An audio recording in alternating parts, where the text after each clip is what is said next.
Olá, meus irmãos, graça e paz seja convosco. Estamos na lição de domingo, dia 7 de janeiro, e o tema da lição é Promovendo o uso de salmos na oração. Me chamou muita atenção esse salmo aqui que a autora colocou, o 105, verso 5.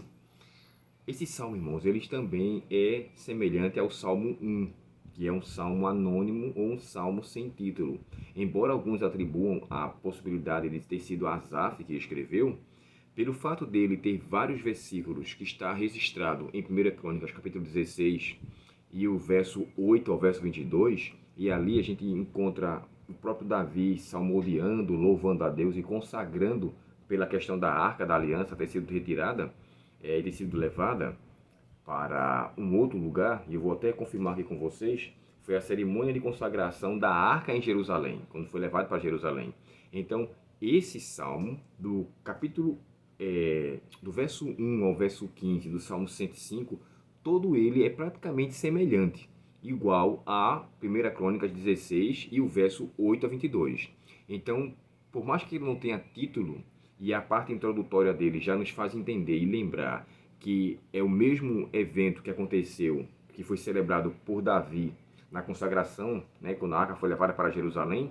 Então a gente pode entender que, bem provável, Davi também tenha sido autor desse salmo, mesmo que em sua titularidade ele não apareça. Mas eu quero deixar uma coisa aqui bem clara. Se você puder ler esses 45 versos do Salmo 105, pode até ser que a autora, no decorrer da lição, ela esmiúce ele com mais propriedade. Por que eu estou falando isso? Esse salmo, irmãos, ele já começa com uma exortação para reconhecer quem é Deus. Rendei graças ao Senhor, por quê? Porque Ele é bom. Então, quando ele enfatiza esse termo, isso me faz pensar o seguinte.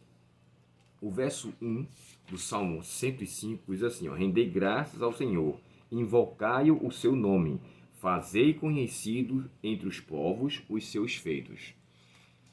A exortação que é dada aqui para que rendam graça, né, uma exortação, um termo até, um imperativo, dizendo exortem, reconheça quem é Deus, rende graças a Ele. No decorrer, a gente nota que envolve a parte de Abraão, desde Abraão até ali a parte do Egito, depois até Canaã. Então, o que aconteceu com esse período de Abraão? Deus cuidou dele, preservou ele, levou em consideração de cuidado para com ele. Aí depois o salmo também é levado para a questão de o próprio José, e é no Salmo 105 que ali nós entendemos esse cântico que evidencia o sofrimento de José naquela prisão. Olha o que é que diz aqui o verso... aqui o verso... deixa-me ver...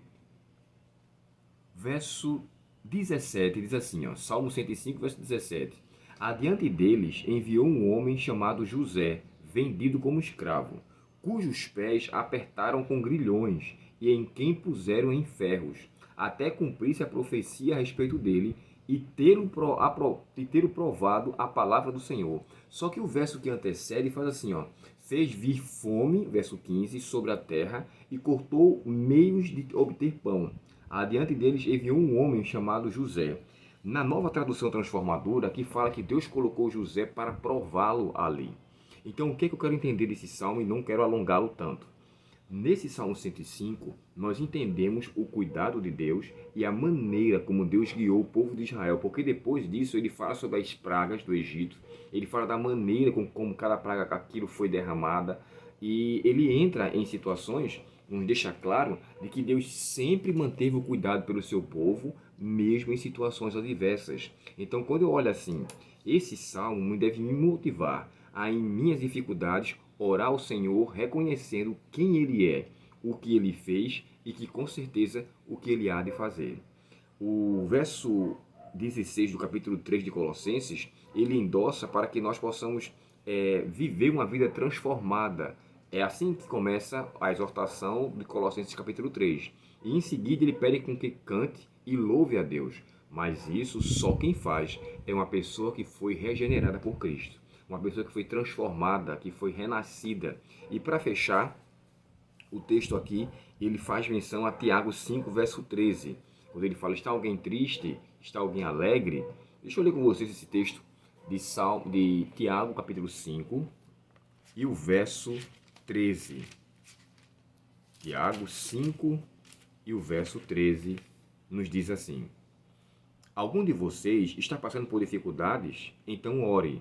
Alguém está feliz? Cante louvores. Ele faz aqui a junção entre a oração e o louvor. O que eu entendo disso aqui? Em todo o tempo de nossa vida, passamos momentos tristes e felizes.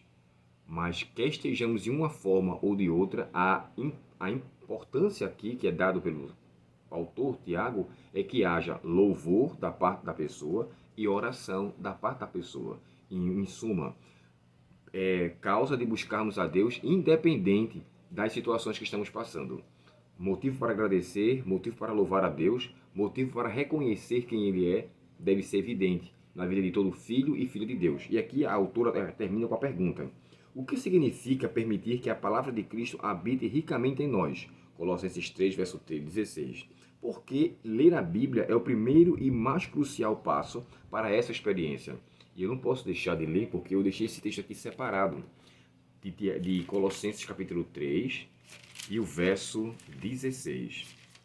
Olha só que coisa bem interessante.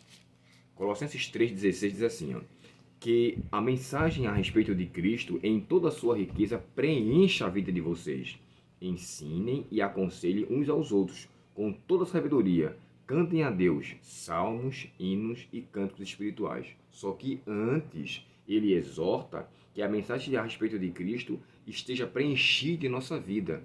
E ao estarmos sendo preenchidos dele, possamos repassar para outros também. Quando ele fala assim, ensinem e aconselhem uns aos outros, com toda a sabedoria.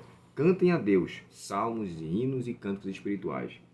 Aqui agora eu concluo dizendo o seguinte: Deus quer com que haja da nossa parte motivos para agradecimento e motivo para buscá-lo.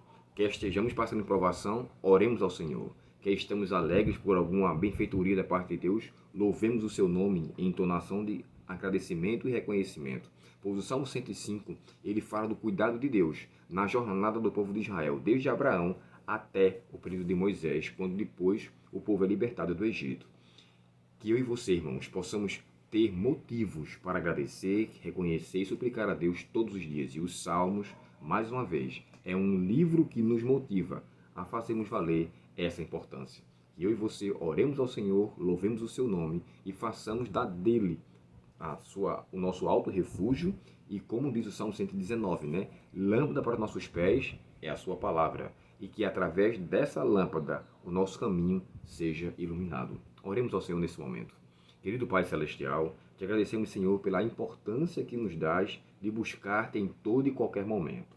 Que estejamos alegres, que estejamos tristes, que estejamos aflitos, que estejamos calmos. Sempre é motivo de buscarmos ao Senhor, pois isso envolve relacionamento.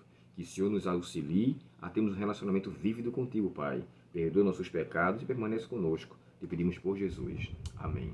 Deus te abençoe, um ótimo dia em sua presença e faça o que eu lhe pedi.